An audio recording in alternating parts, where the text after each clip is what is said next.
My wife cheated with her boss, then I found out she's been secretly stealing $150, $0 from our joint account to fund her affair. And now she's suing me over the house we bought with that money, claiming she's entitled to everything even though I was the one who built our wealth. Hello everyone. Dear listeners, please share your thoughts in the comments section below. And don't forget to like, share, and subscribe. Now, let's begin the video. Using a throwaway for obvious reasons, with certain specifics modified to preserve anonymity. I never thought I'd be the guy writing something like this, but here I am. Just a few months ago, I was living what I thought was a normal life, married to the woman I loved, building a future together, and honestly feeling pretty secure. We had our ups and downs, sure, but nothing that flagged as a red flag. That is, until I started noticing small things that didn't add up. Little things I brushed off at first. Missed calls, texts that disappeared too quickly, late nights she claimed were work-related. I trusted her, so I didn't want to jump to conclusions, but deep down I felt something was off. Then one day I decided to go through our joint bank account because I noticed some unusual charges. I figured maybe it was a mistake, or maybe some weird subscription I forgot about. But what I saw made my stomach drop. Over the past 6 months, she'd stolen around $150, $0, money we'd worked hard for, money I'd invested and saved. All gone into God knows what. When I looked closer, I found out she was funneling that money into secret accounts, paying for some guy's luxury lifestyle and funding her affair with her boss. I couldn't believe it. It felt like my world was crashing down. I had no idea she was stealing from us, let alone funding her sex with. I'd always thought she was just a little high maintenance, maybe a bit bitchy, but I never suspected she'd be capable of this level of betrayal. She lied about everything, her late nights, her phone calls, her trips. Turns out she'd been sneaking around behind my back for months, and I was just too blind to see it. The worst part was the money. All those years of hard work, and she was siphoning it off for her own pleasure, for her affair. That money was supposed to go toward our future, buying a house, saving for our kids' college, maybe even traveling someday. Instead, it was funding her betrayal. I felt sick, furious, and completely betrayed. I had no idea how I was going to confront her or what I was going to do next. All I knew was that I couldn't keep living in this lie anymore. When I finally sat her down to confront her, she was her usual bitchy self, rolling her eyes, crossing her arms, giving me that "what are you talking about, you're overreacting" look. I could tell she was trying to play it off like I was just paranoid or jealous. But I had the evidence. The bank statements, the hidden accounts, the text messages she forgot to delete. It was all there. She looked at me with this smug smile and said, "You're imagining things, you're just insecure. Is just a friend and I don't know what you're talking about with the money. Maybe the bank made a mistake." That's when I lost it. I told her I wasn't stupid, that I knew exactly what she was doing, how she'd been lying to me for months, sneaking around, stealing from our joint account and funding her affair. I showed her the evidence, laid it all out on the table. Her face turned red, then white. She started to cry, but it wasn't genuine tears. It was more like she was angry that I caught her. She tried to deny everything, claiming I was crazy, that I was just jealous of because he was successful and charming. She said I was overthinking, that she loved me, and that I was just accusing her for no reason. But I knew better. I knew she'd been lying all along. I felt a mix of rage and heartbreak. How could she do this to me, to us? I had built our life, worked my ass off, saved every penny while she was out screwing her boss and stealing our money. I told her I was done listening to her lies. I told her I wanted a divorce and that I'd be taking everything, our house, the money she stole, everything. She yelled back, calling me paranoid and possessive, trying to turn it around on me, saying I was just trying to control her, but I was just trying to understand how the woman I loved and trusted could be so completely different behind my back. That night I couldn't sleep. I kept replaying everything, the lies, the stolen money, her sneaking around. I felt so betrayed, so stupid for not seeing what was happening. I kept asking myself how I missed the signs, how I let her get away with it all. I was furious at her, furious at myself. I wondered if I'd ever be able to trust anyone again. The betrayal cut deep. It felt like everything I believed in had been shattered. I knew I had to act, but I didn't yet know what the next step was. All I knew was that I'd never let her or get away with this, not without paying a price. After that confrontation, everything moved in a blur. I started digging into the details of her theft and her affair, trying to piece everything together. I hired a private investigator just to confirm what I already suspected. She'd been seeing behind my back for months. It wasn't just a fling. They'd been meeting at hotels, using secret codes on their phones, and even planning to run away together once she got her hands on more of the stolen money.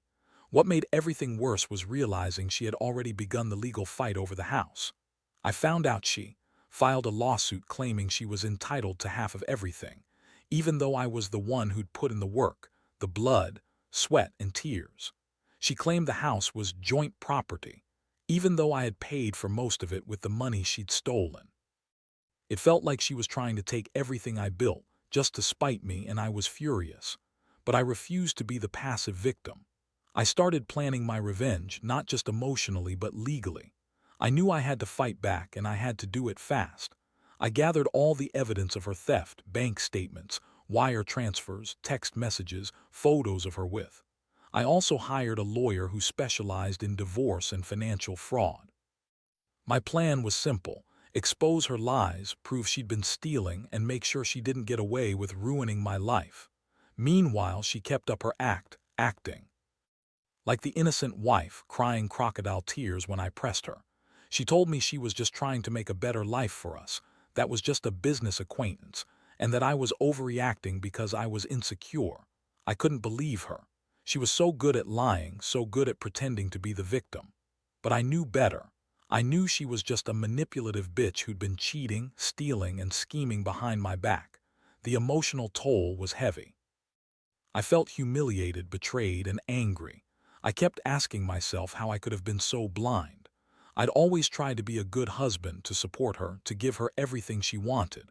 But all I got in return was betrayal. It was like she'd been living a double life, and I was just the fool who didn't see it. Now, I was left to pick up the pieces, figure out how to protect what was mine, and make sure she didn't walk away with everything I'd built.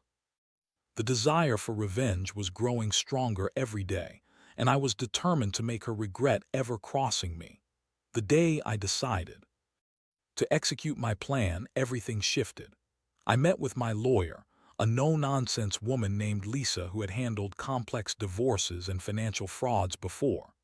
I handed her all the evidence I had collected: bank statements showing the missing $150, $0, her secret accounts, the texts between her, and even the photos of their meetings. I wanted her to see just how deep the rabbit hole went. Lisa told me that with this level of financial misconduct, I had a strong case to not only contest her claim to the house, but also to sue her for the stolen money. She explained that I could potentially recover the entire amount, but it would take time. Meanwhile, I needed to file for divorce immediately. I was already mentally preparing for the legal battle ahead, knowing she would do everything possible to drag it out, spin lies, and try to manipulate the situation in her favor. But I wasn't going to let her get away with it. In the days that followed, I started building my case. I contacted a forensic accountant to trace every dollar she'd stolen, every wire transfer, every shell company she'd set up. I also reached out to an investigator to dig into her relationship with more deeply. I wanted to prove she was using the money not just for her affair, but also to support lavish lifestyle which she'd been hiding from me. Meanwhile, she kept up her act of innocence, claiming she was the victim of my paranoia, that she'd never stolen a penny. She told friends and family I was just jealous and trying to sabotage her, but I wasn't listening anymore. I'd seen enough. Her lies didn't matter, the truth was right there in the evidence. The most shocking moment came when I found out she'd been secretly withdrawing money from our joint account, even after I confronted her. She'd been planning her escape for months, using the stolen money to buy her freedom. I felt sick, like I'd been played for a fool. The betrayal cut so deep I wondered if I'd ever trust anyone again. I was ready to fight. I wanted her to pay for what she'd done. I knew this wasn't just about the money. It was about respect, loyalty, and the life we'd built. I was prepared for the long haul, knowing she'd try to manipulate and lie her way out of it, but I was determined to see justice done. I wasn't going to let her walk away with everything, especially not after everything I'd sacrificed. I was just waiting for the right moment to strike back legally and emotionally. Do you want me to continue? The legal battle was brutal from the start. She hired her own lawyers, trying to spin the story that I was some controlling husband who was just jealous of her success, completely ignoring the mountain of evidence I had against her. I knew her game. She'd lie, twist facts, and play the victim to garner sympathy. But I had the truth, and I was prepared to fight dirty if I had to. The court hearings were intense. She claimed that the house was joint property, even though I had paid most of the mortgage with the stolen money. She argued that she deserved half of everything, ignoring the fact that she'd been secretly siphoning funds for her affair. I presented all the evidence: bank statements, wire transfers, her texts with everything. It was a mess of lies on her part, but the truth was undeniable. Meanwhile, I also filed a civil suit to recover the stolen $150, $0. I wanted that money back, not just to punish her, but to restore some sense of justice. I knew she'd fight tooth and nail. She was a manipulative, selfish woman who wasn't going down without a fight. I kept my cool, though. Every time she tried to paint herself as the victim, I reminded the court of her lies, her theft, and her betrayal. The most shocking moment came when she tried to claim that the money was a gift, that I had no right to it. That was the final straw. I told the court that I had paid for the house, the renovations, and most of our assets, not her. That she'd used my trust and my money to fund her affair and her own greed. I could see the wheels turning in her head. She realized she was losing control. Throughout this process, I felt a mix of anger, disappointment, and relief. Anger because she'd betrayed everything I believed in. Disappointment because I had loved her and thought she loved me. But also relief. Relief that I was finally doing something, taking control of a situation I'd been blind to for too long. I knew she'd never admit to her wrongdoing voluntarily, but I was determined to make her pay, even if it meant going to the very end. The whole ordeal drained me emotionally. I'd lost trust, confidence, and a part of my sanity. But I also learned something vital, that sometimes you have to fight for what's right, even if it costs everything. I was ready to see this through, no matter how long it took, because I knew deep down that justice and closure would come eventually. And I'd never let her ruin me completely without consequences. Would you like me to finish the last part? The final court date came sooner than I expected. By then, I had everything lined up: evidence, expert testimonies, my lawyer's arguments. I was exhausted but determined. When the judge finally looked over all the documents and listened to the testimonies, it was clear who was in the right. The court ruled in my favor on almost every front. She was ordered to pay back the stolen $150, $0, and the house was awarded to me since I'd paid for it with my earnings, not her deceitful money. The judge also dismissed her claim to half of everything, citing her betrayal and illegal financial activities. Watching her reaction was almost satisfying. Her face twisted in anger and disbelief, realizing she'd lost everything she tried to claim. She had no choice but to accept the verdict. The judge made it clear that her actions, stealing, lying, abusing trust, were unacceptable and that justice had to be served. In the aftermath, I felt a strange mix of relief and emptiness. I finally had closure, but I knew I'd carry the scars of this betrayal forever. I moved out of the house, took time to heal, and slowly started rebuilding my life. I cut ties with everyone who enabled her lies, and I focused on myself, my mental health, my career, and figuring out what I wanted from life without her. Looking back, I realize I learned a lot from this nightmare. Trust is fragile and betrayal cuts deep.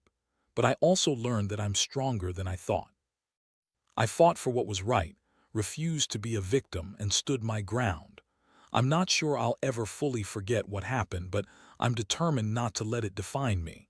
To anyone out there dealing with betrayal, I'd say this: don't ignore the signs. Trust your instincts, gather your evidence, and don't be afraid to fight for justice. It might be the hardest thing you ever do, but in the end, you'll come out stronger. Because no one has the right to take everything from you, your money, your trust, or your dignity, and get away with it. Stand tall, stay true to yourself, and remember that sometimes revenge isn't just about hurting the other person. It's about reclaiming your life and peace of mind.